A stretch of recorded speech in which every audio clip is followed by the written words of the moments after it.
Before the video starts, I would like to give a special thanks to all my patrons on Patreon whose names you see on screen now. I don't usually shill this kind of thing, but I haven't made any of my normal videos where I'd usually have them in the credits yet this month, so I think they deserve at least a shout out in a smaller video like this.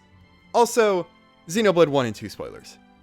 So, Alvis, he actually lies a lot during Xenoblade 1. Usually if he's talking to Shulk, he's just going to not explain the entire truth or just be cryptic and obfuscate stuff as much as possible, but once you finish the game and understand what he actually is, you can actually see why he was saying the things he did. But to basically everyone else, he just completely makes up his own story. Like, oh yeah, I am definitely part of your trinity, Lord Zanza, the only god, the highest power in this universe, who has the one true Monado and will never be destroyed by anything. Oh yes, royal family of Antiqua, I am one in many lines of seers who gain divine insight into the future by touching the Monado. So, we're just gonna zoom in on that whole thing, where Alvis was apparently, at least in his Homs guise and to the royals of the High Entia, he was a seer, and one in a line of seers. So, how did he pull that off?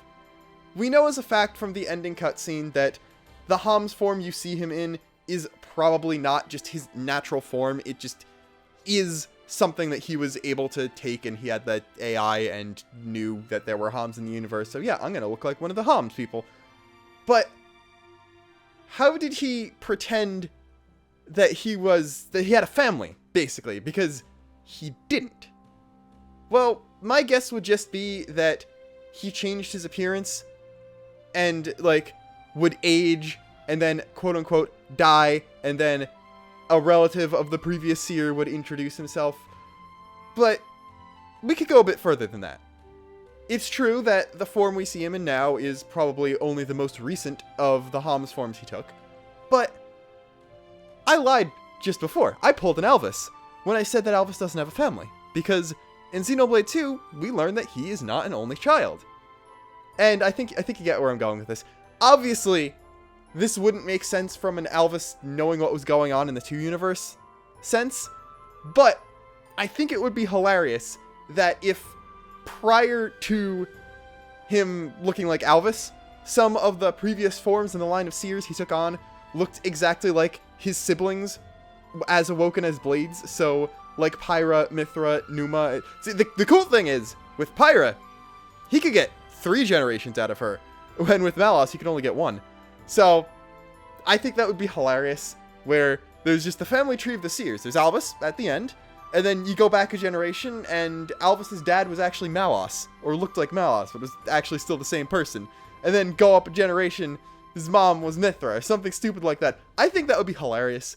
If you want to throw, like, other characters who have similar roles in the plot to Alvis in, then yeah, I guess he could have a form that looked like Elma.